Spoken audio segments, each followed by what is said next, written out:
దేవుని పరిశుద్ధ నామానికి మహిమ కలుగునుగాక.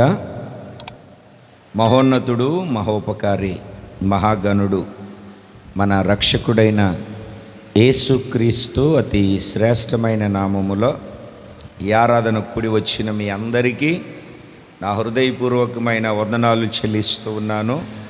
జీవము కలిగిన దేవుని కృప గడచిన దినాలంతా మనలను కాచి దాచి కాపాడింది. మనలను కాచి దాచి కాపాడిన సర్వోన్నతుడైనటువంటి దేవునికే మహిమ కలుగును గాక. సార్ బిగ్గరగా చెబుదాం, ఆమేన్, ఆమేన్. మనం పరిశుద్ధ బైబిల్ గ్రంథంలో ఒక చిన్న వాక్యాన్ని కొద్దిసేపు చాలా తక్కువగా మీకు నేను జ్ఞాపకం చేస్తాను. పరిశుద్ధ బైబిల్ గ్రంథంలో నుండి సామెతల గ్రంథము 30వ అధ్యాయము 24వ వాక్యము. భూమి మీద చిన్నవి 4 కలవు, అయినను అవి మిక్కిలి జ్ఞానము గలవి. అవి మిక్కిలి జ్ఞానము గలవి. భూమి మీద చిన్నవి, భూమి మీద చిన్నవి 4 కలవు, 4 కలవు. అవి ఎలాంటివి అంటే బలము లేనివి. అవి ఎలాంటివి అంటే బలము లేనివి. అయినా అవి కాపాడబడాలి. అవి ప్రమాదము నుండి, అపాయము నుండి తప్పించుకోవాలి. అయినా అవి భూమి మీద దానికంటే పెద్దవై ఉన్నటువంటి, దాంట్లను తినడానికి వచ్చినటువంటి పెద్ద జీవులలో నుండి, పెద్ద ప్రాణులలో నుండి అవి కాపాడబడాలి, అవి తప్పించబడాలి, అవి సంరక్షించబడాలి. దేవుని బిడ్డలారా, అవి చిన్నవి చిన్నవి చిన్నవి అని చెప్తున్నాం. అయితే ఆ చిన్న వాటి యొద్దకు వెళ్ళి మనము నేర్చుకోవలసినటువంటివి కొన్ని ఉన్నాయి. అవి మనము నేర్చుకోవాలి. వాటికి బలము లేదు, వాటికి శక్తి లేదు, వాటికి స్టామినా లేదు. అయినా వాటి యొద్దకు వెళ్ళి మనము కొన్ని విషయాలు నేర్చుకోవాలి. అవి ఎప్పుడైతే మన జీవితంలో, మన ఆధ్యాత్మికమైనటువంటి మనుగడలో మనము నేర్చుకోగలుగుతామో అప్పుడు మనము వృద్ధి, సమృద్ధి, అభివృద్ధిని మనము పొందుకోగలుగుతాము. దేవునికి స్తోత్రం కలుగునుగాక. అందరూ ఒకసారి 2 చేతులు పైకెత్తి సంతోషంగా దేవునికి స్తోత్రం చెబుదామా? హల్లెలూయా. మరలా ఒక్కసారి ఆ మాటను మీరు చదివితే, భూమి మీద చిన్నవి 4 చిన్నవి. భూమి మీద, ఈ భూమి మీద అన్నిట్లలో చిన్నవి. దేవుని బిడ్డలారా, మనము వాక్యపు లేఖనాన్ని జాగ్రత్తగా మనము గుర్తుపడితే ఏమిటి ఆ 4 చిన్నవి? ఆ చిన్నదాని దగ్గర ఏముంది అంటే జ్ఞానం ఉంది. ఆ 4 జీవుల దగ్గర జ్ఞానం ఉంది. ఆ జ్ఞానాన్ని మనము సంపాదించుకోవాలి, జ్ఞానాన్ని పొదుపు చేసుకోవాలి, జ్ఞానాన్ని మనము సమకూర్చుకోవాలి. ఏమిటండి? బైబిల్ కూడా అదే చెప్తుంది. మీలో ఎవనికైనా జ్ఞానము కొదవయ్యి ఉన్న ఎడల దేవుణ్ణి అడగవలెను. జ్ఞానము కొదవైతే ఎవరిని అడగాలి? ఇప్పుడు ఉప్పు పప్పు అయిపోయింది అనుకో, పక్కింటోళ్ళని అడిగితే ఇస్తారా? ఇవ్వరా? ఉప్పు పప్పు కారం బియ్యం ఏదన్నా అవసరమైందనుకో పక్కింటోళ్ళని ఇస్తారు. ఏదన్నా డబ్బులు అవసరమైందనుకో, ఉన్నవాళ్ళు, మనకు సమీపముగా ఉన్నవాళ్ళు, మన మీద నమ్మకం ఉన్నవాళ్ళు మనకు సహాయాన్ని దయచేస్తారు. బ్లడ్ కావాలనుకో ఎవరో ఒకరు ఇస్తారు.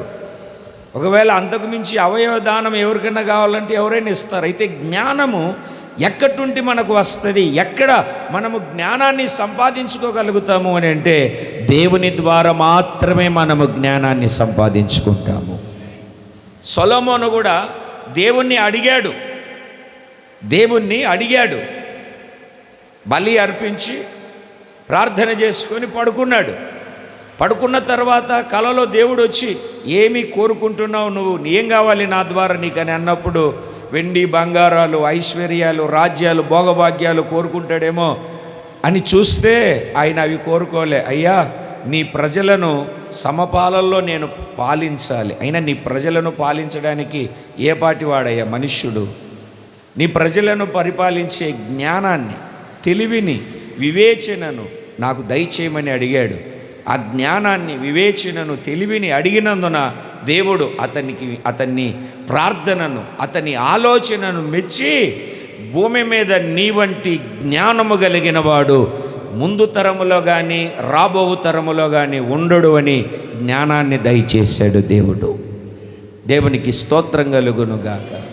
జ్ఞానాన్ని గురించి మాట్లాడేటప్పుడు మనం సొలొమోను గురించి మాట్లాడుకోగలుగుతాం. అది అడిగినప్పుడు దీర్ఘాయువును, ఐశ్వర్యమును, ఘనతను అన్నిటిని ఇచ్చాడు దేవుడు.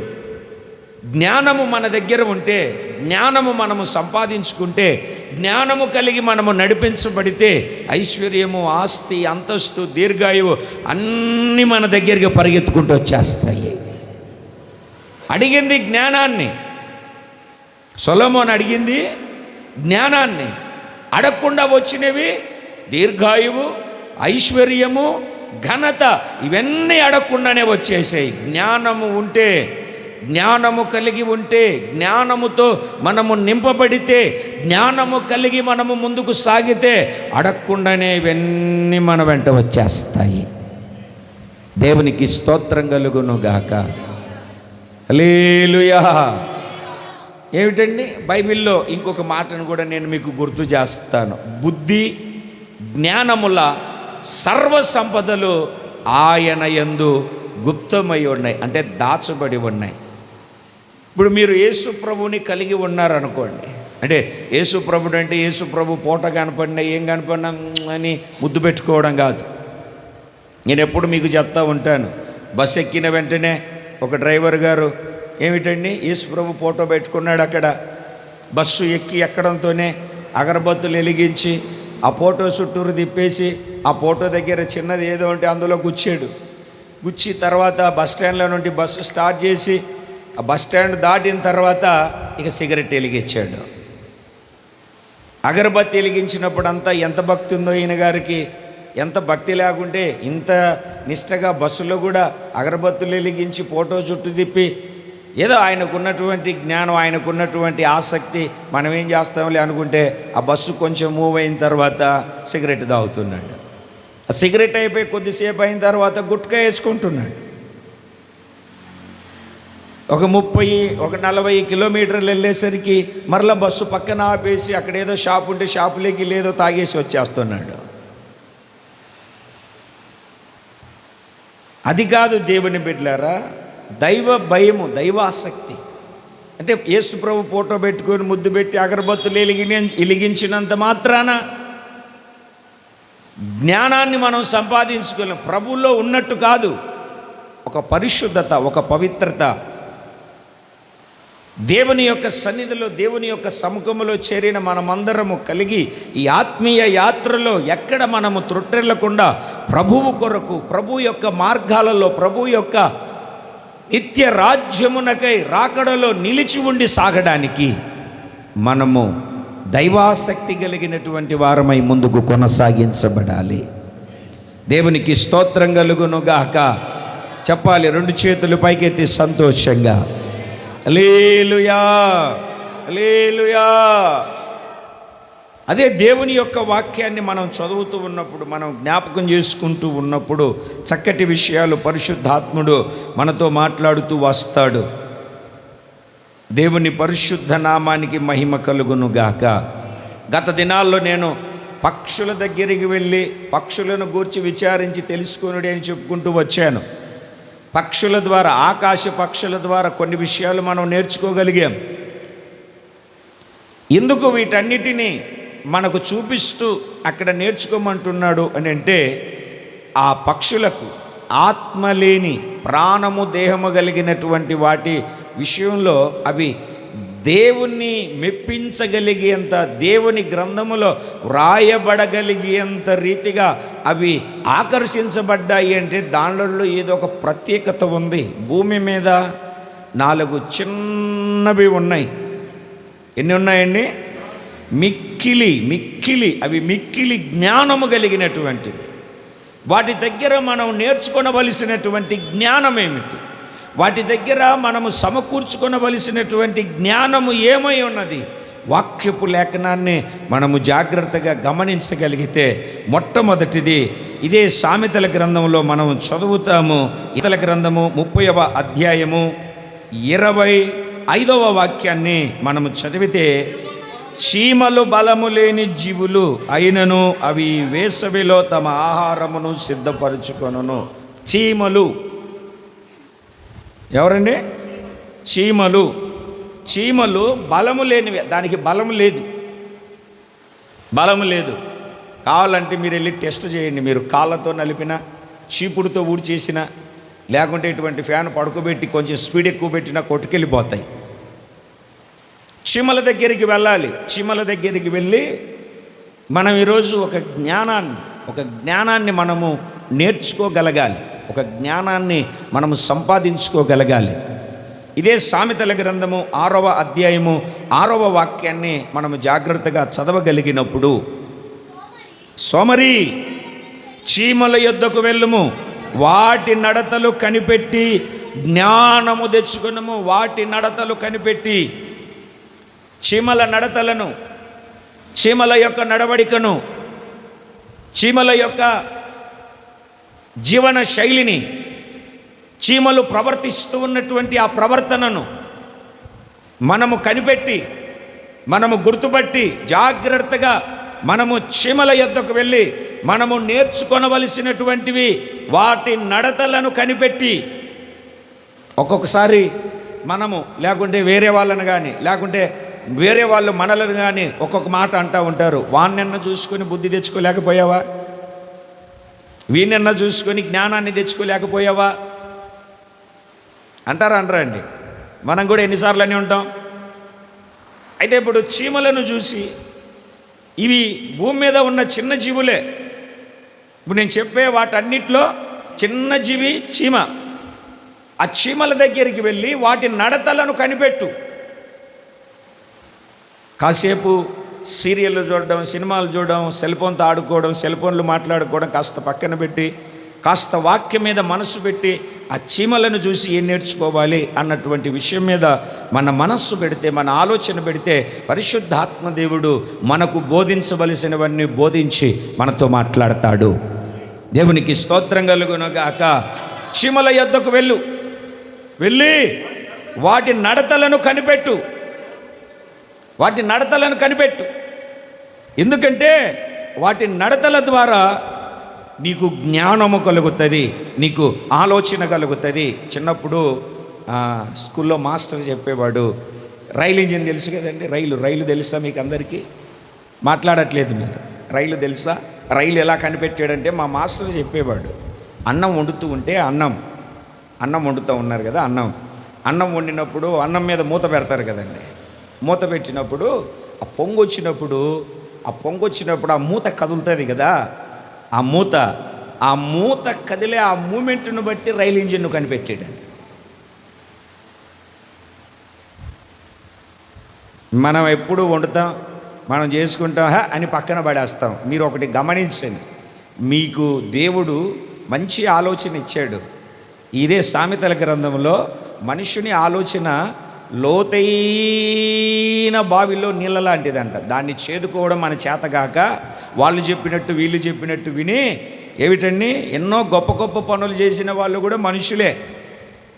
వాళ్ళేం ఆకాశం నుండి ఊడిపడలేదు. మనుషులందరికీ దేవుడు జ్ఞానాన్ని, వివేచనను, ఆలోచనని ఇచ్చాడు. లోపల ఉంది అది. దాన్ని బయటికి చేదుకోవడానికి ఆలోచన ఉండాలి. కాకి కథ చెప్పేవాళ్ళు చూడండి. వేసవి కాలంలో మా చిన్నప్పుడు స్కూల్లో పాఠం కూడా ఉండేది. నీళ్లు లేక ఊరంతా తిరుగుతుంటే ఒక కుండలో నీళ్ళు ఉన్నాయి. అబ్బా నీళ్ళు దొరికేలే, తాగుదాంలే అనుకుని అక్కడికి వెళ్ళేసరికి నీళ్ళేమో కింద ఉన్నాయి. ఆ పాత్ర కింద ఉన్నాయి, కుండ కింద ఉన్నాయి. ఇది ఒక్కొక్క రాయి తీసుకొని వచ్చి ఆ నీళ్ళల్లో పడేసి, ఒక్కొక్క రాయి తీసుకొని వచ్చి ఆ నీళ్ళల్లో పడేస్తే ఆ నీళ్లు పైకి వచ్చినప్పుడు నీళ్లను తాగి తృప్తి పొందింది. కొంచెం ఆలోచనే దేవుడు నీ హృదయంలో ఉంచాడు, అది లోపల ఉంచాడు. దాన్ని బయటికి చేదాలి. ఒక్కొక్కటి చూసే కొన్ని విషయాలు మేధావులు కనిపెట్టారు. ప్రపంచంలోనే జ్ఞానము కలిగిన వారి లిస్టులో చేర్చబడ్డారు. వాళ్ళు చూసి నేర్చుకున్నారు. మనము కూడా చీమల యొక్క నడతను కనిపెట్టి చీమల యొక్క నడతలను కనిపెట్టి అక్కడ మనం నేర్చుకోవలసినటువంటి విషయాలు ఉన్నాయి. ఏమిటి అని అంటే దేవుని బిడ్డలారా, అదే సామెతల గ్రంథంలో మనం చదువుతాం 30వ అధ్యాయంలో 25వ వాక్యములో వేసవిలో ఆహారాన్ని సిద్ధపరుచుకుంటాయి.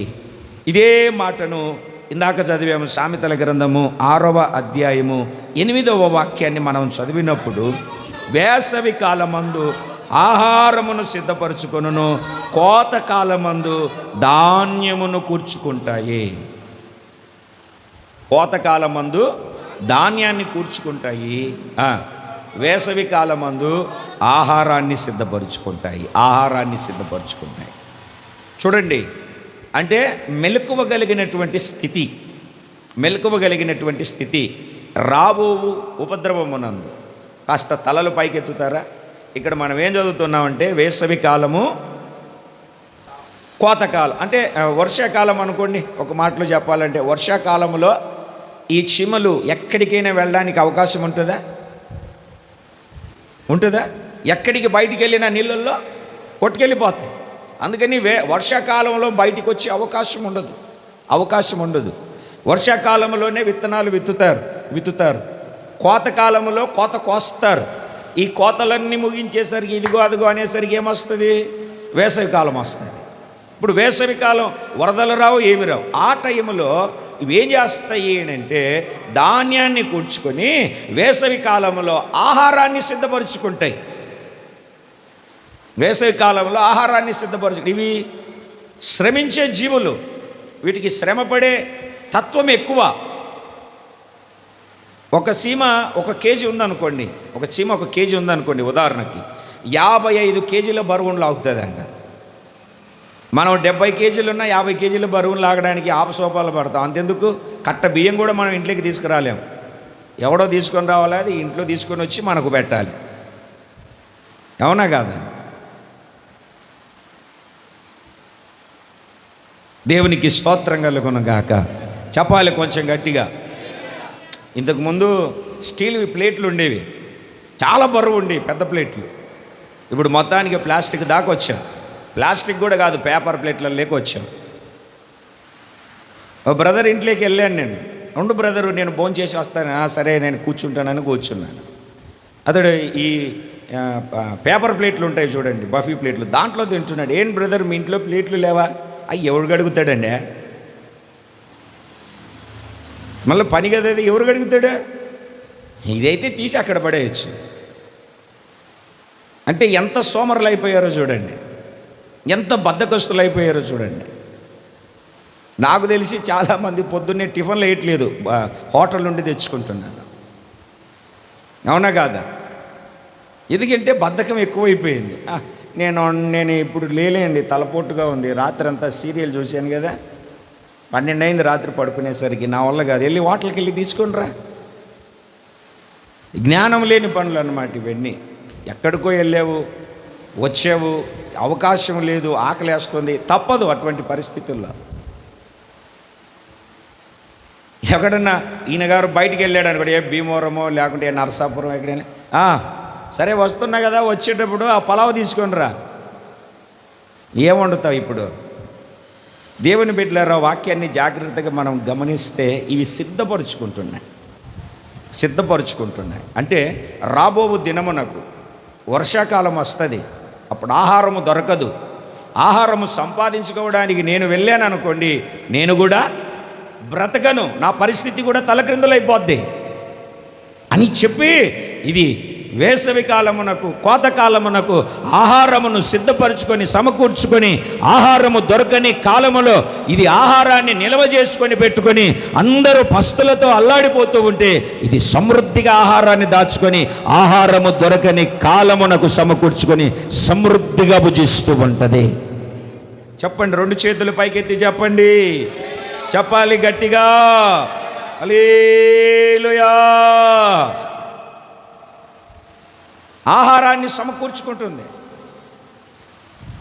ఇంకొక మాటను కూడా మనం చదువుదాం. ఆహారం అంటే దేవుని యొక్క వాక్యంలో నుండి ఆమోసు గ్రంథం 8వ అధ్యాయం,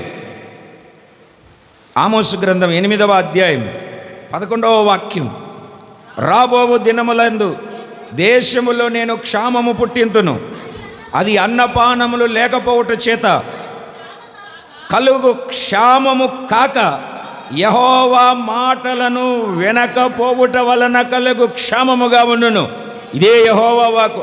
కాబట్టి జనులు యెహోవా మాట వెదుకుటకై ఈ సముద్రము నుండి ఆ సముద్రం వరకు సంచరించుదురు గాని అది వారికి దొరకదు. 10వ వాక్యము చివరిలో నేను పుట్టించు ఏమిటండి, దాని అంత్య దినమున ఘోరమైన శ్రమలుగా.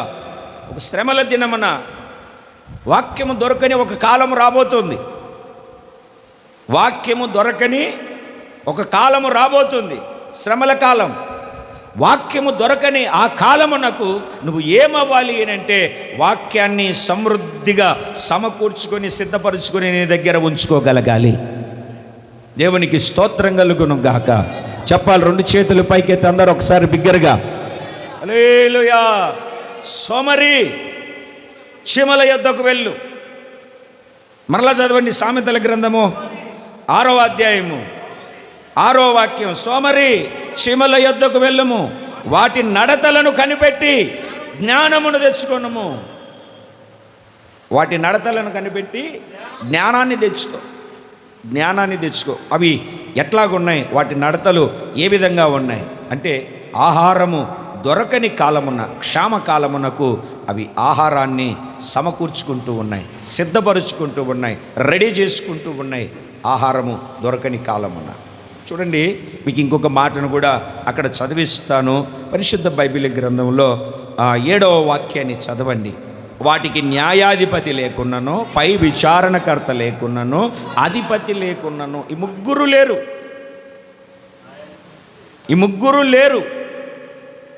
ఈ ముగ్గురు లేకున్నాను అవి ఆహారాన్ని సిద్ధపరుచుకుంటున్నాయి. చూడండి, న్యాయాన్ని తీర్చి న్యాయాధిపతి లేడు దానికి. ఇప్పుడు దాన్ని కొట్టినా, దాన్ని తిట్టినా, దాన్ని చంపినా, రే ఎవడరా అని అడిగేటోడు ఉన్నాడా? చీమలకు ఎవరన్నా అడుగుతారా, ఎందుకు అట్లా చేస్తున్నా? అదే నిన్నో నన్నో బజార్లో కొడుతుంటే ఎవడో ఒకడు వచ్చేసి అయ్యో పాపం అన్నా అంటాడా? మనం ఎవరి దగ్గరకో వాళ్ళ దగ్గరకో, ఆ పంచాయతీకో ఈ పంచాయతీకో, ఆ ఎమ్మెల్యే దగ్గరకో, అక్కడికో ఎక్కడికో వెళ్తే ఏదో కొంచెం మన పక్షాన ఒక మాట ఊరడి కలగడానికి నేను ఉన్నాను లేని మాట్లాడుతా. దాన్ని చీమలకు అట్ట మాట్లాడే వాళ్ళు ఎవరన్నా ఉన్నారా? లేరు.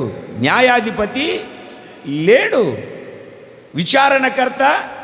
అయ్యో, చీమల పరిస్థితి ఏంటి? ఇంట్లో ఒక కుక్క పిల్లను పెంచుకుంటే ఎంత జాగ్రత్తగా చూసుకుంటామో, ఏమిటండి, ఎంత జాగ్రత్తగా చూసుకుంటామో. అయ్యో, ఇంటి దగ్గర కుక్క ఉంది, నేను ఇక్కడ మందిరంలో తిన్నాను, ఇప్పుడు వెళ్ళి దానికి ఏదన్నా కాస్త అన్నం పెట్టాలి. దేవుని పరిశుద్ధ నామానికి మహిమ కలుగునుగాక. మొన్న పాస్టర్మ గారు గ్లాసులో అన్నం తీసుకొచ్చింది, ఎందుకు అని అడిగే డౌట్ వచ్చి, జానుకు పెట్టడానికి పిల్లికి. దాన్ని ఆలోచన చేసేవాళ్ళు ఉన్నారు, దీన్ని ఆలోచన చేసేవాళ్ళు ఉన్నారు, కుక్కల గురించి ఆలోచన చేసేవాళ్ళు ఉన్నారు, చీమల గురించి విచారణకర్త ఎవరున్నారు? అయ్యో పాపం అని విచారణ చేసేవాళ్ళు ఎవరన్నా ఉన్నారా? అయినా వాటి జ్ఞానాన్ని మనము మెచ్చుకోవాలి ఈ రోజున. దేవునికి స్తోత్రం కలుగునుగాక. తర్వాత మనం చదివినప్పుడు ఏమని రాసి ఉందని అంటే, అధిపతి లేడు దానికి. అధిపతి లేడు దానికి. అధిపతి అంటే రాజు, పరిపాలకుడు లేడు దానికి. న్యాయాధిపతి వేరు, అధిపతి వేరు, విచారణకర్త వేరు. ఈ ముగ్గురు ఉండాలి. మనకు న్యాయాధిపతి ఉన్నాడు, అందరి న్యాయాధిపతి ప్రభువైన యేసుక్రీస్తు. గ్రంథంలో చక్కగా రాస్తుంది, న్యాయాధిపతి నీ వాకిట నిలిచి ఉన్నాడనే వాక్యపు లేఖనాలు సెలవిస్తున్నాయి. న్యాయాధిపతి అయిన యేసయ్య మనకున్నాడు. అయినా వాక్యం మీద, ఆహారం మీద మనకు శ్రద్ధ లేదు.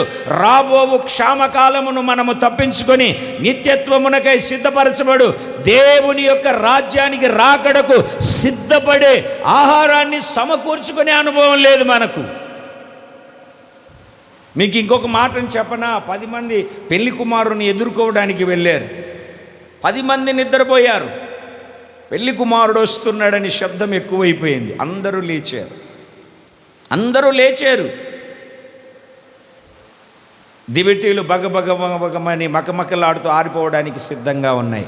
5 మంది మాత్రం తమతో కూడా సిద్ధెల్లో నూనెను సిద్ధపరుచుకొని వెళ్ళి ఆ నూనెను పోసుకొని దివిటీలు వెలిగించారు. దివిటీలను వెలిగించుకున్నారు. 5 మంది దివిటీలలో నూనె లేదు. మాకు కూడా కొంచెం ఇమ్మంటే వీళ్ళు ఏం చెప్పారు, అమ్మవారి యొద్దకు వెళ్ళి ఎవరు అమ్ముతారు అప్పుడు అక్కడ? తర్వాత దినాల్లో మనం చెప్పుకుందాం అమ్మవారు ఎవరో. ఆ 10 మంది కన్యకలు ఏ కాలంలో జరిగేదో అర్థమైంది అండి. రాకడ తర్వాత జరిగే సంభవం అది, శ్రమల కాలం మధ్యలో జరిగే సంభవం అవి. కొన్ని విషయాలు మనం లేఖనాలలో నుండి రాబోతున్న దినాలలో మనం నేర్చుకుందాం. దేవునికి స్తోత్రం కలుగును గాక. చెప్పాలి గట్టిగా హల్లెలూయా. దేవుని బిడ్డలారా, గమనించండి వాక్యపు లేఖనాన్ని. న్యాయాధిపతి లేడు. మనకు ఉన్నాడా లేడా న్యాయాధిపతి? కొంచెం గట్టిగా చెప్పాలి మీరు. ఉన్నాడా లేదా? ఎవరు మన న్యాయాధిపతి? యెరూషలేములో సింహాసనములు స్థాపించబడి ఉన్నాయి, న్యాయము తీర్చడానికి అని రాయబడి ఉంది. యెరూషలేం అంటే సమాధానం, యెరూషలేం అంటే సంఘం. న్యాయాధిపతి, అందరి పక్షాన న్యాయము తీర్చువాడు యేసుక్రీస్తు. అందరికీ ప్రభువు, అందరి న్యాయాధిపతి ఆయన. అందరికీ నీకొక న్యాయం నాకొక న్యాయం తీర్చేవాడు కాదు.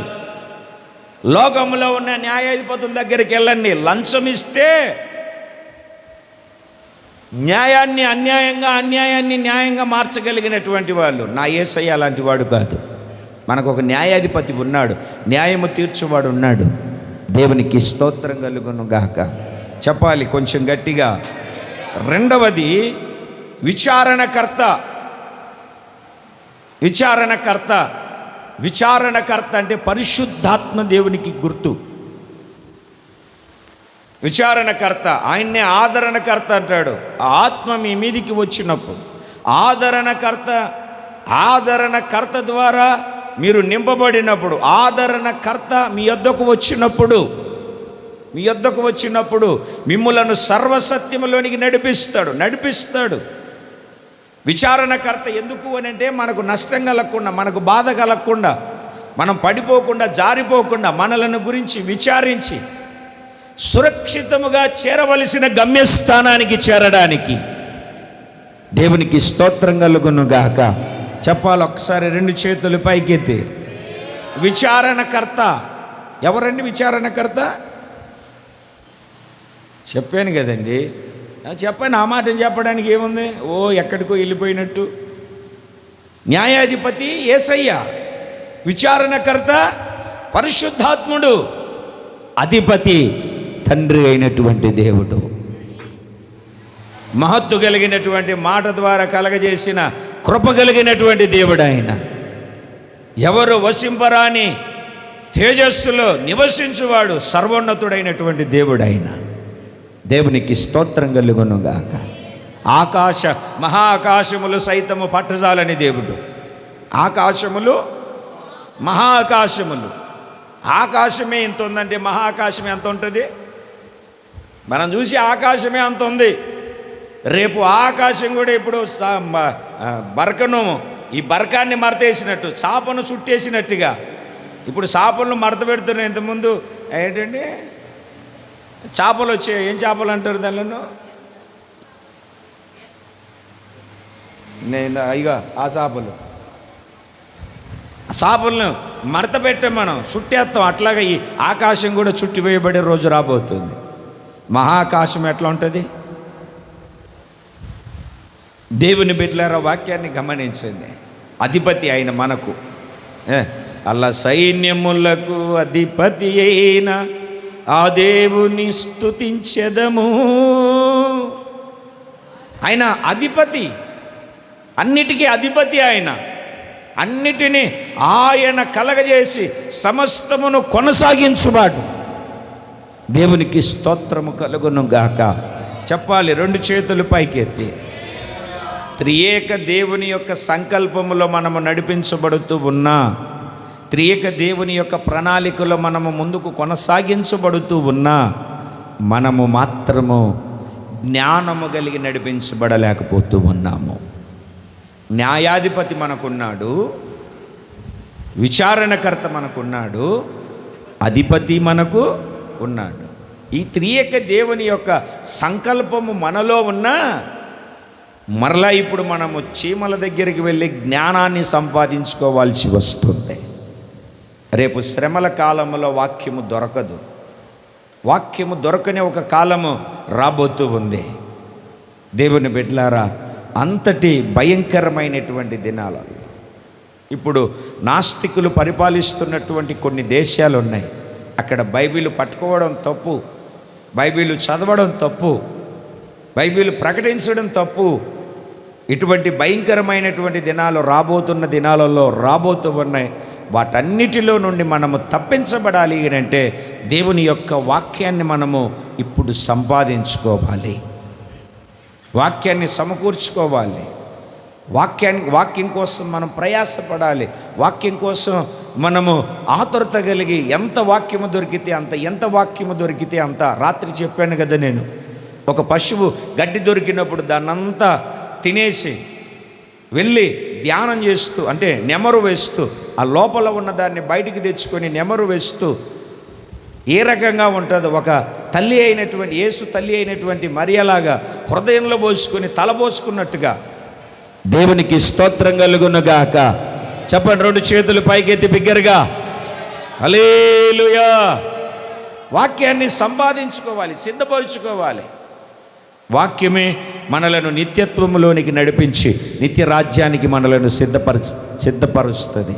నిత్య రాజ్యంలో మనం నిలిచి ఉండేటట్లుగా చేయగలుగుతుంది. Praise the lord. భూమి మీద 4 జీవులు. మొదటిది చీమ, రెండవది కుందేలు. చదవండి ఆ మాటను మీరు. సామెతల గ్రంథము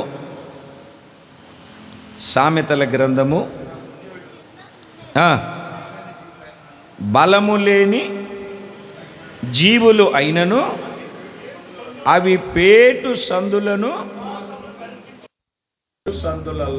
బండ సందులలో దేవునికి స్తోత్రం కలుగును. 4:18 గొప్ప కొండలు కొండ మేకలకు ఉనికి పట్టు, కుందేళ్లకు బండలు ఆశ్రయ స్థానములు. ఏంటంటే కుందేళ్లకు బండలు ఆశ్రయ స్థానములు. కుందేళ్లకు బండలు ఆశ్రయముగా ఉంటాయి. అంటే కుందేళ్ళు దేన్ని ఆశ్రయిస్తున్నాయి? కుందేళ్ళు దేన్ని ఆశ్రయించగలుగుతున్నాయి అని అంటే బండలను. మరి మనుష్యుడు దేన్ని ఆశ్రయిస్తున్నాడు? బైబిల్లో మనం చదివితే ఎండ ఎక్కువైపోయిందని సొర చెట్టు నీడను ఆశ్రయించాడు యోనా. అమ్మో వడగాల్పు వచ్చేసింది, అయిపోయింది నేను చచ్చిపోతానని ఇటు చూస్తే ఒక సొర చెట్టు అప్పుడే పెరిగి అప్పుడే పెద్దదైపోయింది. అమ్మయ్యా అని అక్కడికి వెళ్ళి సేద తీర్చుకునే సమయంలోనే ఒక పొరుగు బుట్టి ఆ చెట్టును కొడితే చెట్టు ఎండిపోయింది. చాలామంది ప్రయోజనము లేని వాటిని ఆశ్రయిస్తూ, ఉపయోగము లేని వాటి మీద ఆధారపడి, ప్రయోజనము లేని దాని మీద ఆనుకొని తమ ఆధ్యాత్మికమైనటువంటి మనుగడను భ్రష్టత్వంలోనికి తీసుకుని వెళ్ళిపోతున్నారు.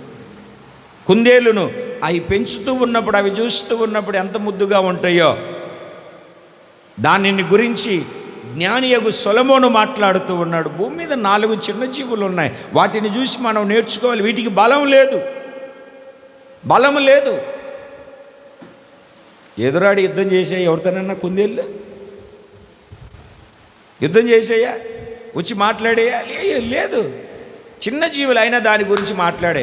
అపాయం వచ్చింది అనుకోండి, ఏదన్నా ఒక బలమైనటువంటి జంతువు దాని మీదకి ఏమిటండి అటాక్ చేసింది అనుకోండి, దాని మీదకి వచ్చి దాన్ని చంపడానికి, దాన్ని తినడానికి వచ్చింది అనుకోండి, అది నెమ్మదిగా అది ఒక బండల ప్రాంతంలో నివాసాన్ని ఏర్పాటు చేసుకొని ఆ బండ సందులలోనికి వెళ్ళి దాక్కుంటుంది. బండ సందులను ఆశ్రయిస్తుంది. అది మనకి ఏదన్నా అపాయం వచ్చింది అనుకోండి, మాయ దగ్గరికి వెళ్దామా, మాయ ఈ మధ్య కొంచెం బాగా గట్టిగా సంపాదించాడు కదా, తాత దగ్గరికి వెళ్దామా, లేకుంటే పిన్ని దగ్గరికి వెళ్దామా, లేకుంటే వాళ్ళ దగ్గరికి వెళ్దామా, వీళ్ళ దగ్గరికి వెళ్దామా అని చెప్పేసి మనం వాళ్ళను ఆశ్రయిస్తూ ఉంటాం. కొందరు గుర్రములు నమ్ముకున్నారు, కొందరు రథములను నమ్ముకున్నారు. అవేమి యుద్ధ దినానికి అక్కరకు రావు. యెహోవాను ఆశ్రయిస్తే నీకు మేలు కలుగుతుంది. కుందేళ్ళను చూసి మనం నేర్చుకోవాలి. ఏదేని ఆశ్రయిస్తున్నాయి ఏంటంటే అవి కుందేళ్ళు బండలను ఆశ్రయిస్తున్నాయి. కొరింథీయులకు రాసిన మొదటి పత్రిక 10వ అధ్యాయం 4వ వాక్యం, ఆ బండ క్రీస్తే, ఆ బండ క్రీస్తే, క్రీస్తే, క్రీస్తే, ఆ బండ క్రీస్తే. దేవునికి స్తోత్రం కలుగును గాక. ఎవరండి ఆ బండ? ఎవరండి ఆ బండ? క్రీస్తే. క్రీస్తే ఆ బండ, ఆ బండే క్రీస్తు. ఇప్పుడు మనం ఎవరిని ఆశ్రయించాలి ఏంటంటే విగ్రహాలను కాదు, రాజకీయ నాయకులను కాదు, కులస్తుల్ని మతస్థుల్ని కాదు, ఉన్నవాళ్ళను ఏమిటండి పేరు పలుకుబడి ఉన్న వాళ్ళను కాదు, దేవుణ్ణి ఆశ్రయించాలి, యేసును ఆశ్రయించాలి. సంసోనును గురించి మనం చదివినప్పుడు అందరూ అతన్ని విడిచిపెడితే అతడు ఒంటరి అయిపోయి ఏతాము బండ సందులలో నివసించడం నేర్చుకున్నాడు. తన ప్రజలు వచ్చి అతన్ని తాళ్ళతో కట్టి తీసుకొని వెళ్తూ ఉన్నారు. తీసుకొని వెళ్తూ ఫిలిస్తీన్లకు అప్పగిస్తున్నారు. అదే బండను ఆశ్రయించి ఉన్నవాడు కనుక ఏమిటండి, దేవుని ఆత్మ అతని మీదికి బలముగా దిగి వచ్చి ఆ తాళ్ళు జనపనార కాల్చినట్లుగా తుత్తనీయులైపోయింది.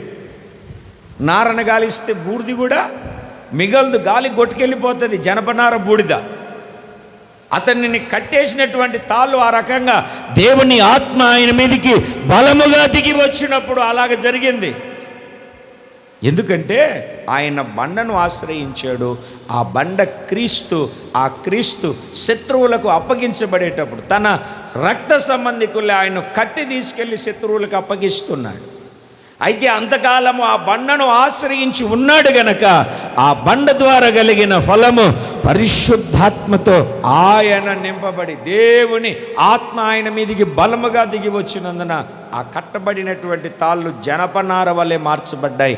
అక్కడ పచ్చి గాడిద దవడ ఎముకను తీసుకొని 1000 మందిని చంపగలిగాడు శత్రువులను.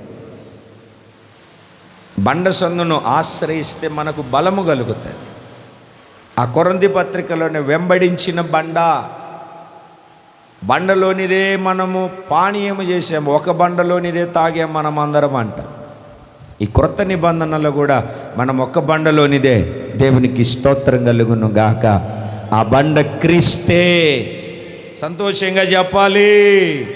ఆ బండ క్రీస్తే. క్రీస్తే. దేవుని బిడ్డలారా, ఒక దినం రాబోతున్నటువంటి ఆ భయంకరమైనటువంటి దినాలలో, ఆ భయంకరమైనటువంటి దినములు కలిగినటువంటి దినాలలో మన జీవితం ఏమైపోతుంది అంటే మనం ఎవ్వరము దేన్ని ఆశ్రయించిన తప్పించుకోలేని ఒక రోజు రాబోతుంది. ఆ రోజు, ఆ భయంకరమైన రోజులో నుండి మనము తప్పించబడి దేవుని కొరకు ఒక సాక్షిగా జీవించున్నట్లుగా ఆయన ఎదుట మనము నిలిచి ఉందాము. ఆయనను ఆశ్రయిద్దాం. ఆ పర్వతం మీద మాట్లాడిన తర్వాత మరలా దేవునితో మోసే మాట్లాడుతూ ఉన్నాడు. అయ్యా, నిన్ను ఒకసారి చూడాలి. నన్ను చూసి ఏ నరుడు బ్రతకడు. ఆయన వెనక పార్శ్వంలో కాస్త చూపిస్తాను నీకు. నాకు సమీపంగా ఒక స్థలం ఉంది. ఆ స్థలంలో ఒక బండ ఉంది. ఆ బండ సందులలో నిన్ను ఉంచి నా చేతితో నిన్ను కప్పి నేను వెళ్ళేటప్పుడు నువ్వు నా మహిమను చూద్దు, నా మహిమను చూద్దు. చూస్తే చచ్చిపోతావు. చావకుండా ఉండాలంటే బండ సందులలో నేను నిన్ను ఉంచుతాను. చాలా ప్రసంగాలు ఉన్నాయి. పాత ఫేస్బుక్లో అయితే సమీప బంధువని మీకు చాలా విషయాలు ఓయమ్మా ఒక్కొక్కసారి నేను అవి వింటూ ఉంటే నేనేనా ఈ సందేశాలు చెప్పింది అనుకుంటూ ఉంటాను. అక్కడ ఉన్నప్పుడు 2018, 19 ఆ టైంలో నిబంధన మందసం గురించి 4 వారాలు చెప్పాను నేను. నిబంధన మందసం గురించి 4 వారాలు చెప్పాను. నేనేనా చెప్పింది అనుకుంటూ ఉంటాను. దేవునికి స్తోత్రం కలుగునుగాక. చెప్పాలందరూ ఒకసారి 2 చేతులు పైకెత్తి. అనేకమైనటువంటి విషయాలు పరిశుద్ధాత్ముడు మనకు నేర్పుతూ ఉంటాడు. కుందేళ్ళను చూసి ఏం నేర్చుకోవాలి అని అంటే బండ సందులను ఆశ్రయిస్తూ మనకి ఏదన్నా అపాయం వచ్చినా ఉపాయం లేక తల్లడిల్లుతో ఉన్నటువంటి సమయంలో ఎవరినెవరినో ఆలోచనలు అడుగుతూ ఉంటాం, ఎక్కడికెక్కడికో పరిగెత్తుతూ ఉంటాం. దానికి ముందు కాస్త దేవుని సన్నిధికి వచ్చి మోకరించి ప్రార్థన చేసుకొని దేవుని మార్గాలలో ఆయనను ఆశ్రయించి ఆయనను ఆనుకొని ఆయన మీద ఆధారపడితే మన జీవితాన్ని దేవుడు ధన్యకరంగాను ఆశీర్వాదకరంగాను మారుస్తాడు. Praise the Lord. చెప్పాలని ఒకసారి గట్టిగా హల్లెలూయా. మొదటిది చీమల దగ్గర ఆహారాన్ని ఎలా సిద్ధపరచుకోవాలో, రాబోతున్నటువంటి దినాలలో ఎలా మనము జ్ఞానము కలిగి ఉండాలో నేర్చుకోవాలి, వాటి నడతలను కనిపెట్టి. రెండవది కుందేలు, బలము లేని జీవి. అపాయం వచ్చినా ఏదొచ్చినా టక్కుమని పేటు బీటలను, బండ సందులను, బండలను బండలోకి చొరబడుతుంది, అపాయంలో నుండి తప్పించుకుంటుంది. మనమేమో అపాయంలోనికి ఇంకా పరిగెత్తుతాము. అపవాది గర్జించు సింహము వలె ఎవరిని మిరుగుదునా అని తిరుగుతూ ఉన్నాడు. వాని కబంధాస్తాలలో నుండి తప్పించుకోవాలంటే యేసుక్రీస్తు నీకు ఆశ్రయముగా ఉండాలి. దేవునికి స్తోత్రం కలుగును గాక. మూడవ జీవిని గురించి నేను మీకు జ్ఞాపకం చేస్తాను. చదవండి మీరు పరిశుద్ధ బైబిల్ గ్రంథములో నుండి సామెతల గ్రంథము 30వ అధ్యాయము 27వ వాక్యము. మిడతలకు రాజు లేడు, అయినను అవన్నీ పంక్తులు తీరి సాగిపోతాయి. ఏం తీరి సాగిపోతాయి? ఏం తీరి సాగిపోతాయి? పంక్తులు అంటే అర్థం ఏమిటి? పంక్తులు అంటే అర్థం ఏమిటి? లైన్గా, వరుసగా, ఒక క్రమం. మీరు బైబిల్లో కొన్ని చోట్ల మిడతలను గురించి రాస్తుంది. ఎక్కడన్నా చూడండి, గుంపులు గుంపులుగా. వీటికి రాజు లేడు, వీటికి మిడతలకు రాజు లేడు. మరి మనకు రాజు ఉన్నాడు. సంఘానికి వస్తే సేవకుడు ఉన్నాడు. సేవకులు లేని సంఘాలు కొట్టుకొని కేసులు పెట్టుకొని వెళ్ళిపోతున్నారులేండి, వదిలేయండి. నడిపించే పరిశుద్ధాత్ముడు ఉన్నాడు మనకు. పరిశుద్ధాత్మ ప్రేరేపణ ద్వారా బోధించి సంఘాన్ని సంపూర్ణ సిద్ధి కలగజేయడానికి సేవకుడు ఉన్నాడు. మనలో ఐక్యత ఉండదు, యూనిటీ ఉండదు. ఇది చూడండి, పంక్తులు చక్కగా పంక్తులుగా వెళ్తున్నా, ఎక్కడికి వెళ్ళినా లైన్గా వరుసగా. అంతెందుకు, మనమే మా ఇంటికి వెళ్దాం పదండి అన్నాం అనుకోండి, ఎట్లా వెళ్తాం మనం? గొర్రెల మందల్లాగా వెళ్తాం. ఇటు లారీ వచ్చినా అటు రైలు వచ్చినా పక్క కదలం మనం. కదులుతావా? ఎక్కితే ఎక్కువ నువ్వే ఖర్చు పెట్టుకుంటావాలి అన్నట్టుగా ఉంటాం. 4 ఆడపిల్లలు ఉన్నారనుకోండి, ఒకరైనా ఒకరు నడవచ్చు కదా. అల్లేదో వరుసగా ఇట్లాగా ఏమిటండి చైన్ బ్యాచ్ లాగా రోడ్డుకు అడ్డంగా నడుచుకుంటూ వెళ్తూ ఉంటారు. ఆ పక్కనే బండి మీద వెళ్ళేటప్పుడు కూడా ఈ తలకాయ ఉంటుందో ఉండదో, ఆ బండి మీద ఇద్దరు బాగున్నాం అక్కడ మాట్లాడుకుంటూ. వెనకేదన్నా లారీ వచ్చి కొట్టింది అనుకోండి, బ్రేకులు పడక, అప్పుడు పరిస్థితి ఏంటి? మాట్లాడేటోళ్ళు పక్కన ఆగి మాట్లాడుకోవచ్చు కదా. 4 నడవండి, 4 ఏమిటండి గుంపు అయిపోతాం అక్కడ, ఆ ట్రాఫిక్ జామ్ అయిపోద్ది. మిడతలు అలా కాదు, పంక్తులు పంక్తులుగా వెళ్తున్నాయండి. పంక్తులు పంక్తులుగా వెళ్తున్నాయండి, పంక్తులు పంక్తులుగా. దేవునికి స్తోత్రం కలుగును గాక. పంక్తులు పంక్తులుగా వెళ్తున్నాయి అవి, పంక్తులు పంక్తులుగా.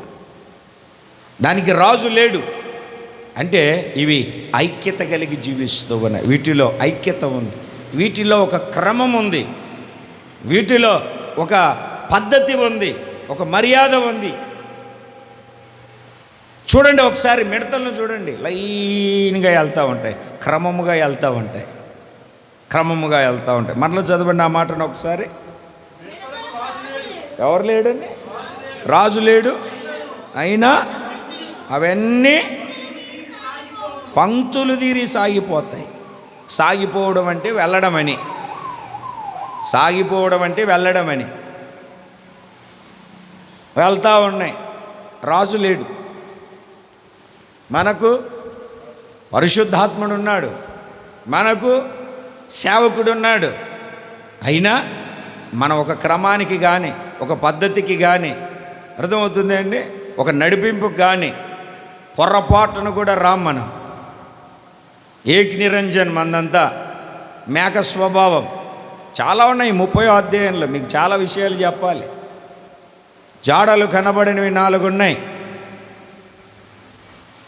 ఎవరికి భయపడి వెనక తీయని టీవీగా నడిచేవి ఉన్నాయి. ఇవన్నీ మీకు చెప్పాలి. దేవునికి స్తోత్రం కలుగును గాక. చెప్దామండి ఒకసారి, 2 చేతులు పైకెత్తి హల్లెలూయా. ఎవరు లేకపోయినా, రాజు లేకపోయినా వాటి క్రమం. దేవునికి స్తోత్రం కలుగునగా. మన ఆధ్యాత్మికమైనటువంటి జీవితంలో వేకువని లేచి స్తోత్ర ప్రార్థన చేసుకొని, అర్థమవుతుందండి, అలాగే రాత్రి కుటుంబ ప్రార్థన చేసుకునే ఒక క్రమం.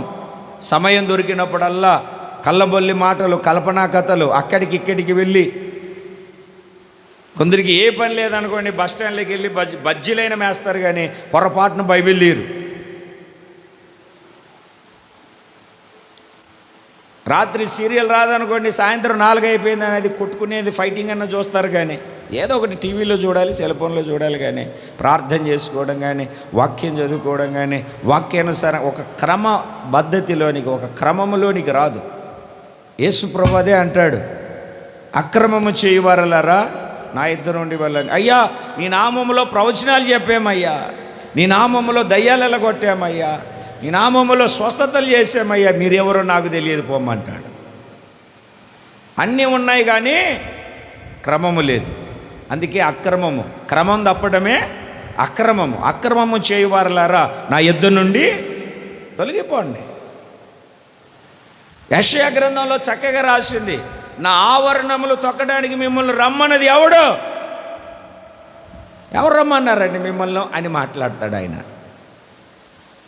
దేవుని బిడ్డలారా, వాక్యాన్ని మనం జాగ్రత్తగా చదివితే ఈ మిడతల దగ్గర మనం ఒక క్రమాన్ని, యేసు ప్రభు కూడా 5 రొట్టెలు చేపలు విడిచినప్పుడు జనాల్ని పంక్తులు పంక్తులుగా కూర్చోమన్నాడు. ఎలా కూర్చోమన్నాడండి? పంక్తులు. ఇప్పుడు చూడండి, ఇప్పుడు ఏ కార్యక్రమంలోనైనా పంక్తి సిస్టమ్ పోయింది, పంక్తి సిస్టమ్ పోయింది. మీకు ఎప్పుడో ఇంతకుముందు చెప్పుంటాను, మరలా చెప్తున్నాను వినండి. పొద్దున్నే పెళ్ళి వారం రోజులు ఉందన్నాగా వచ్చాడు. వచ్చి పాస్టర్ గారు రావాలి పెళ్ళి, నేను పెళ్ళిళ్ళకు రాను కదా, నువ్వు రావాలి, నువ్వు రాకుంటే నేను పెళ్ళి చేసుకుని అన్నాడు సీరియస్గా. ఈడి ఊపు చూస్తూ ఉంటే పెళ్ళైన ఆపుకునే తట్టుకున్నాను. నేను వెళ్ళకపోతేనే పొద్దున్నే రెడీ అయిపోయి వెళ్ళిపోయాను. ఇంట్లో టిఫిన్ పెడతానన్నా వద్దన్నా టిఫిన్ తినకుండా వెళ్ళిపోయాను. అమ్మో పెళ్ళి ఆగిపోతుందని. అక్కడికి వెళ్ళేసరికి 9 అయిపోయింది. చూసి నవ్వి, పాస్టర్ గారు వచ్చారా అని తీసుకుని వెళ్ళి ఒక గేదెలు కట్టేసి ఆ గేదెలను ఖాళీ చేసి అక్కడ నాకు ఒక మడత మంచం దుప్పట్టేసి అక్కడ కూర్చోబెట్టాడు. ఇక్కడే కూర్చొని పాస్టర్ గారు వస్తానని. సరే మంచిదే కదా అని వెళ్ళాను. 9 గంటలకు వెళ్ళానా, 9:09 కల్లా ఆ పాకలు కూర్చోబెట్టాడు. 10 అయినా 11 అయినా రాలే. నాకేమో ఆకలి వేసేస్తుంది. పండ్లు కడుక్కొని వెళ్తే నేను అసలు ఉండలేను, ఆకలి వేసేస్తుంది. 11 అయినా రాలేదు. సర్లే వస్తారులే, అక్కడికి వెళ్ళి మన సిగ్గునెందుకు, నాకు టిఫిన్ పెట్టానని అడుక్కోవాలి, ఎందుకని కాముగా కూర్చొని ఉన్నాను. 12 అయింది రాలేదు. 1 గంట అప్పుడు ఎవడో అటు వెళ్తున్నాడు, రే బాబు ఇట్రారా, ఏంట్రా పెళ్ళి అన్నారు, నన్ను తీసుకొచ్చి ఇక్కడ కూర్చోబెట్టి. ఎందుకండి అంత కంగారు? ఆగండి, అయిపోయిన తర్వాత పిలుస్తారు కదా, కూర్చోండి నేను వెళ్ళి చెప్తాను అన్నాడు. 12 అయింది, 1 గంట అయింది, ఏమిటండి 2 అయింది, 3 అయింది. నాకు తట్టుకోలేక ఇంటికన్నా వెళ్ళిపోదామని ఎంతసేపు పడుకుంటాం అక్కడ. బయటకు వచ్చి రే ఏంట్రా అంటే, ఈ లోపల పెళ్ళి అయిపోయింది పాస్టర్ గారు అని, నేను లేకుంటే పెళ్లి చేసుకుని అన్నాడు. అప్పుడే చేసేసుకున్నా నేను లేకుండా. నువ్వు లేకుండా ఏంటండి, వాడు ఎప్పుడో ప్రేమించేస్తే వాళ్ళమ్మ నాన్న లేకుండా చేసుకుంటాడు వాడు. నేను నీకోసం ఆగుతాడేంటి? సర్లే వాడు పెళ్ళి వాడు చేసుకున్నా, నాకెందుకు వచ్చింది, ఆకలి వేస్తుందిరా, అన్నం ఎక్కడంటే అదిగో అదిగో అదిగో అక్కడ పెడతారు కాసేపటికండి. ఎక్కడరా అది, కానీ ఒక చిన్న టెంట్ వేసాడు. అక్కడేంట్రా, అక్కడే టేబుల్ ఎట్లా అంటే, నీకు తెలియదా పాస్టర్ గారు, ఈ మధ్య బఫేలో సిస్టమ్ వచ్చింది అన్నాడు. బఫేలో సిస్టమ్ ఏంట్రా? అదేనండి, నిలబడుకొని తింటారు కదా. ఓహో, బఫే సిస్టమ్ రాది. ఒక టేబుల్, ఆ టేబుల్ 2 టేబుల్, ఆ 2 టేబుల్ మీద ఆహార పదార్థాలు వెళ్ళడం పెట్టుకోవాలి అంతే. మన ప్లేట్ మనమే తీసుకోవాలి, మన ప్లేట్ మనమే కడుక్కోవాలి, మనమే వెళ్ళి అమ్మ పెట్టండి. నాకు ఇది చూసినప్పుడల్లా ఆడుకొని అమ్మ అని వాడు వస్తే మనం పెట్టాం, అదే గుర్తుకు వస్తుంది. దేవునికి స్తోత్రం కలుగును గాక. హైదరాబాద్లో ఒక సెమినార్కు మా అయ్యగారు తీసుకెళ్ళాడు. నేను రానన్న కూడా ఆయనే ఫీజు కట్టి ఛార్జీలు పెట్టుకొని తీసుకెళ్ళాడు. అక్కడికి వెళ్ళిన తర్వాత పొద్దున్న 9 గంటలకు కూర్చుంటే 4 గంటలకు వదిలేశారు. పక్కనే భోజనశాల. ఇంకేముంది, మిడతలు పడ్డట్టే. నా ముందు 90 మంది ఉన్నారు లైన్లో. ఏమో నా పాస్టర్ గారు, నేను తిననులే, నేను ఉండగలుగుతాను, నాకేం ఇబ్బంది లేదులే, పొద్దున్న టిఫిన్ చేశాను కదా. అబే లేదు, తినని ప్లేట్లో చేయిబెట్టి ఆ లైన్లో దోసేసాను. ఆయన వేరే లైన్లోకి వెళ్ళాడు. ఇక నేనే వెళ్తా ఉన్నాను. నేను వెళ్ళకపోయినా అనుకోండి తోస్తాడు కదా, వెళ్తా ఉన్నాను. ఎదర ఒక 10 మంది ఉంటారు. ఈ లోపల సావు కబురు చల్లగా అన్నట్టుగా ఒక మాట వినబడింది, భోజనాలు అయిపోయినాయంట అని. వెనకొన్నాడు మావులోడా తోసుకొని వెళ్ళిపోయాడు. నేను ఎలా వెళ్ళానో తెలియదు, మొత్తానికి నా ప్లేట అక్కడికి వెళ్ళింది. ఒక్కొక్క ఐటెం వేస్తున్నాడు, చేతులు పడుతుంది, కింది కొరికి. దాన్ని బయటికి తీసి చూసేసరికి ఏది పలావో, ఏది పెరుగు చట్నీయో, ఏది సాంబారో, ఏది చికెనో అర్థం అవ్వాలి, అన్నీ కలిసిపోయి ఉన్నాయి. తిందాము అని ఇట్లా తిరిగి చూసేసరికి నాకంటే 2 అడుగున్నర ఎత్తు ఉన్నాడు, లావు అన్నాడు, మన రవిలాగా ఉన్నాడు. ఇటు తిరిగే లోపల వాడు అటు అన్నాడు, ప్లేట్ కింద పడిపోయింది. ఏం తింటాం ఇంకా? అక్కడ 2 అరటి పండ్లు ఉంటే తీసుకెళ్ళి పక్కన కూర్చున్నా. అదే పంక్తిలు అనుకో, లైన్గా మనల్ని కూర్చోబెట్టి వాళ్ళే ప్లేట్ వేసి వాళ్ళే నీళ్లు పోసి కడుక్కోమని చెప్పి, అర్థమైందా అండి? నేను కూర్చున్నాను ఇక్కడ, నా పక్కన 10 సంవత్సరాల కుర్రోడు కూర్చున్నాడు, ఆడ పక్కన 70 సంవత్సరాల ముసలోళ్ళు కూర్చున్నారు, ఇక్కడ 20 సంవత్సరాల యవనస్తులు కూర్చున్నారు. ఏం చేస్తారు వాళ్ళు? క్రమముగా వడ్డించాల్సినవన్నీ వడ్డిస్తారు. ఇంకొంచెం పెట్టంటే వస్తారు, కావాలంటే అడగండి అని చెప్తారు. అక్కడ బఫే సిస్టంలో బలంగా ఉన్నోడికే నాలాంటి బక్కోడిని తొక్కిపడేస్తారు. అంతేనా కాదండి? దేవుని బిడ్డలారా గమనించండి, ఆ పంక్తి ఒక క్రమం మనకు నేర్పుతుంది, ఒక క్రమం. యేసు ప్రభు కూడా అదే చెప్పాడు, పంక్తులు పంక్తులుగా కూర్చోండి మీరు, పంక్తులుగా కూర్చోండి మీరు. పంక్తులుగా కూర్చున్న తర్వాత సమృద్ధి, తృప్తి పొందేంత ఆహారాన్ని వారికి వడ్డించారు. దేవునికి స్తోత్రం కలుగును గాక. చెప్పాలి 2 చేతులు పైకెత్తి.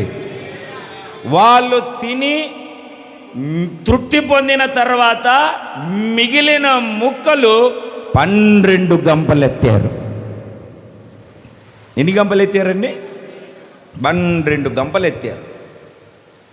తిని మిగిలిన తర్వాత కడుపార తిని తృప్తి పొందిన తర్వాత 12 గంపలు.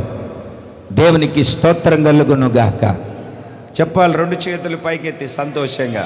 ఎన్ని గంపలు ఎత్తారండి? తక్కువైందా వాళ్ళకు? తక్కువేం కాలే, సమపాలలో సమృద్ధి. ఎందుకంటే పంక్తులుగా కూర్చున్నారు వాళ్ళు.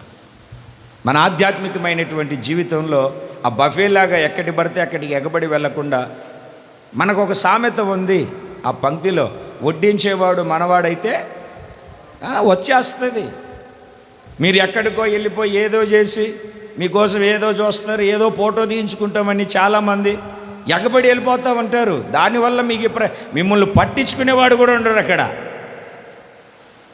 నీ సంఘం నీకు ప్రాముఖ్యం, నీ సేవకుడు నీకు ప్రాముఖ్యం, నీకోసం కన్నీరు కార్చగలిగిన వాడు, ప్రార్థన చేయగలిగిన వాడు, నీ కొరకు దేవునితో వ్యాజ్యమాడి రాత్రంతా పోరాడగలిగిన వాడు నువ్వు శ్రమలో బాధలో ఉన్నప్పుడు. దేవునికి స్తోత్రం కలుగును గాక. చెప్పాలి, 2 చేతులు పైకెత్తి హల్లెలూయా. ఫోన్ చేస్తే పలానా చోటికి వచ్చాను బ్రదరు, ఈరోజు ప్రార్థన ఉంటుంది కదా. ఎప్పుడు ఉండేదే కదండి మాకు. ఒక క్రమం మనకు. దేవుని యొక్క సన్నిధిలో నిలిచి ఉన్నటువంటి దేవుని బిడ్డలారా, మిడతలు రాజు లేకున్నా అవన్నీ పంక్తులు తీరి ఒక క్రమంలో, ఒక లైన్లో ఇక్కడ మనకు ఐక్యత కనపడుతుంది. ఎడముఖం పడముఖం పెట్టుకొని కాదు, ఐక్యతలో అందరం కలిసి. ఒక ఇంట్లో 4 అన్నదమ్ములుంటే ఒక తల్లికి పుట్టిన పిల్లలే, ఐక్యత లేదు. మరి సంఘంలో అక్కడక్కడ అన్ని రకాల ఆలోచనలు, అన్ని రకాల పద్ధతి కలిగి వచ్చినటువంటి వాళ్ళు ఐక్యతతో మనము భరిస్తూ సహిస్తూ మనము భారము కలిగి జీవించినప్పుడు మనమందరము ఆత్మ కలిగించు ఐక్యతను కాపాడుకొనుటయందు. ఎఫెసీ పత్రిక 4వ అధ్యాయము 1వ వాక్యం. కొంచెం త్వరగా. సమాధానమును బంధము చేత ఆత్మ కలిగించు ఐక్యమును కాపాడుకొనుటయందు శ్రద్ధ కలిగిన వారై ప్రేమతో, అది ప్రేమతో సహించాలి, కోపంతో కాదు. మిడతలు ఆ పంక్తులు తీరి వెళ్తున్న ఆ సహవాసములో, ఆ ఐక్యతలో, ఆ క్రమములో ప్రేమతో సహించడం, భరించడం, ఇవన్నీ మన జీవితంలో ఎప్పుడైతే కలిగి ఉంటామో అప్పుడు మన ఆధ్యాత్మికమైన స్థితిలో వృద్ధి పొందుకోగలుగుతాం. చేతులు పైకెత్తి గట్టిగా దేవునికి స్తోత్రం చెబుదాం. హల్లెలూయా చెప్పాలి గట్టిగా. పరిశుద్ధాత్మతో నింపబడి ఆత్మతో రేపబడుతున్న మనకెంత ఐక్యత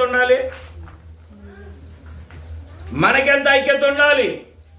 ప్రార్థనలో, వాక్యములో, సహవాసంలో, పనిలో, పరిచర్యలో, ప్రతి విషయంలో ఐక్యత కలిగినటువంటి వారమై దేవునికి స్తోత్రం కలుగును గాక.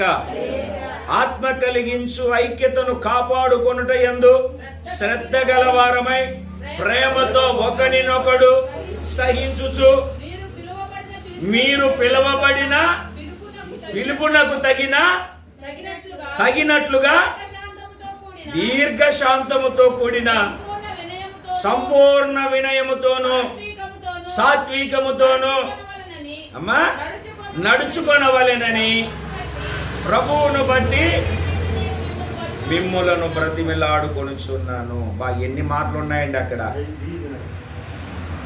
దేవునికి స్తోత్రం కలుగునగాక. బ్రతిమిలాడుచున్నాడు పౌలు గారు. ఆ పౌలు గారి మాటను బట్టి ప్రభు పక్షాన నేను కూడా మిమ్మల్ని బ్రతిమిలాడుతున్నాను. సహించండి, ప్రేమతో సహించండి, వినయముతో దీర్ఘశాంతముతో తగ్గించుకొని ఐక్యతను కాపాడుకుందాం. మనమందరం ఐక్యత కలిగి జీవిద్దాం. ఈ ప్రారంభములో మన పరిచర్యలో రాబోతున్న దినాలలో మహాసముద్రంగా తీసుకెళ్లాలంటే ఈరోజు నీలో ఐక్యత, సహనం, ప్రేమ వీటన్నిటినీ కలిగి మనం నడిపించబడాలి. లెలి కూడా చెప్పరు మీరు. దేవునికి స్తోత్రం కలుగునగా. చివరిగా ఒక్క విషయాన్ని చెప్పి ముగిస్తాను. ఎన్ని జీవులు అయ్యాయి ఇప్పటికీ? 1 2 3 మిడతలు, 4. ఇంగ్లీష్ బైబిల్లో బల్లి అని రాయలే, ఇంగ్లీష్ బైబిల్లో స్పైడర్ అని రాస్తుంది. ఇంగ్లీష్ బైబిల్లో వేరే తర్జుమాలో స్పైడర్. చదవండి, ఆ మాటను చదవండి. బల్లి కాకుండా స్పైడర్ పెట్టండి. స్పైడర్ని ఏమంటారు తెలుగులో? అది చెప్పి చదవండి. సాలెపురుగును చేతితో నువ్వు పట్టుకొనగలవు. సాలెపురుగును నువ్వు చేతితో పట్టుకొనగలవు. అయినను రాజుల గృహములో అది ఉండును. రాజుల గృహంలో ఉంటుంది. బల్లిని నువ్వు చేత పట్టుకోగలుగుతా, రాజగృహంలో ఉంటుంది. ఇంగ్లీష్ బైబిల్ ఏం రాసి ఉందంటే స్పైడర్ అని రాసి ఉంటుంది.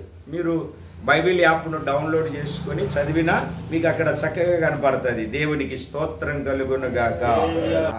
ఆ సాలెపురుగును నువ్వు చేత పట్టుకోగలుగుతావంట. పట్టుకుంటారా? పట్టుకురా. సాలెపురుగును పట్టుకోగలుగుతారు. బల్లిని కూడా పట్టుకోగలుగుతావు. ఇప్పుడు అక్కడ మనకు ఒక చిన్న విషయాన్ని, ఒక చిన్న సందేశాన్ని ఆ బల్లి ద్వారా కానీ సాలెపురుగు ద్వారా కానీ చెప్తున్నాడు. బల్లినే మాట్లాడుకుందాం మనం. బల్లినే మాట్లాడుకుందాం. ఎక్కడుంది బల్లి? ఎక్కడుంది ఈ బల్లి? రాజుల గృహంలో ఉంది. కనీసం నువ్వు రాజుగారి గేటు దగ్గరికన్నా వెళ్తావా? రాజుగారి గేటు దగ్గరికన్నా వెళ్ళగలుగుతామా? మరి బల్లి ఎక్కడుంది? రాజుల ఇంట్లో ఉంది. స్పైడర్ ఆ సాలెపురుగును చూసినప్పుడు, ఆ సాలెపురుగును గురించి మాట్లాడేటప్పుడు అది రాజు ఇంట్లో ఉంటుంది. రాజు ఇంట్లో ఉన్న ఆ రాజు ఇంట్లోనే ఒక గూడు నల్లుకుంటుంది. అంటే రాజు ఇంట్లో ఇండ్లు అనమాట. సాలెపురుగు గురించి మాట్లాడేటప్పుడు ఇప్పుడు మీ ఇంట్లో సాలెపురుగు లేవండి? మాట్లాడరు ఏంటండి? ఉన్నాయి, లేవా? సాలెపురుగు ఏం చేస్తాయి మీ ఇంట్లో? మీరు వెళ్ళిన వెంటనే ఇక మేము ప్రతి వారం అక్కడ ఊరుస్తాం. శనివారం సాయంత్రం ఆ లైట్ దగ్గర నేను ఇక్కడ కూర్చొని చూసేసరికి మెరుస్తూ ఉంటుంది గూడు. అక్కడ సాలెపురుగు గూడు. అక్కడే కాదు, ఇదిగో ఈ స్టాండ్ దగ్గర కూడా అల్లుకుంది. రాత్రి పెట్టేవి ఇది. రాత్రి వాక్యం చెప్పి పెట్టా, తెల్లాసరికి గూడు అల్లుకుంది. అంటే ఇంట్లో ఇల్లుని కట్టుకుంటుంది అది. ఎవరింట్లో? రాజుల ఇంట్లో. అలాగే మనము కూడా ఈ ఆధ్యాత్మికమైన జీవితంలో, ఈ ఆత్మ సంబంధమైన జీవితంలో రాజుల ఇంట్లో నివసించగలిగే ఒక ఉన్నతమైన అనుభవం, రాజుల ఇంట్లో గూడు కట్టుకునే ఒక అనుభవం. రాజులకు రాజు, ప్రభువులకు ప్రభు, మన ప్రభు అయినటువంటి యేసుక్రీస్తు. హల్లెలూయా. చెప్పండి కొంచెం గట్టిగా. వినండి, కాస్త సందేశం మీద మనసు పెట్టండి. నా తండ్రి ఇంట మీకు నేను స్థలం సిద్ధపరచడానికి వెళ్తాను. ఆయన స్థలం సిద్ధపరిస్తే ఇల్లు ఎవరు కట్టుకోవాలి? ఇల్లు ఎవరు కట్టుకోవాలి? ఇప్పుడు గవర్నమెంట్ వాళ్ళు స్థలం ఇస్తారు. ఇల్లు కట్టారు నీకు? లేదు కదా. కొన్ని సందర్భాల్లో స్థలం ఇచ్చిన తర్వాత ఇల్లు ఏం చేయాలి? అదే ఇల్లు కట్టుకోకపోతే స్థలాన్ని కూడా తీసేసుకుంటారండి. నువ్వు ఇల్లు కట్టుకున్నప్పుడు నీకెందుకు ఈ స్థలం అని? అవునా కదా? అట్లాగా ఈ బల్లి కానీ ఈ సాలెపురుగు కానీ రాజు ఇంట్లో ఉంటుంది. సాలెపురుగును గురించి మాట్లాడేటప్పుడు రాజు ఇంట్లోనే తనకొక ఇల్లు కట్టుకుంటుంది. యేసు ప్రభు అదే చెప్తాడు యోహాను సువార్త 14:2 నా తండ్రి ఇంట అనేక నివాసాలు గలవు, నేను వెళ్ళి మీకు స్థలాన్ని సిద్ధపరుస్తాను, నేనుండు స్థలంలో మీరు ఉండులాగా వచ్చి నేను మరలా మిమ్మల్ని తీసుకొని వెళ్తాను.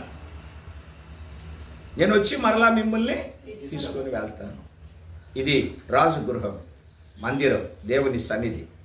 ఇక్కడుంటే నువ్వు దేవునికి నివాస స్థలముకు ఒక ఆత్మ సంబంధమైన మందిరముగా కట్టబడాలి. దేవునికి స్తోత్రం కలుగును. ఎలా కట్టబడాలి? ఆత్మ సంబంధమైన మందిరంగా కట్టబడాలి. రాజు ఇంట్లోనే సాలెపురుగు తనకొక ఇంటిని కట్టుకుంటుంది. చూడండి ఎంత మర్మమో.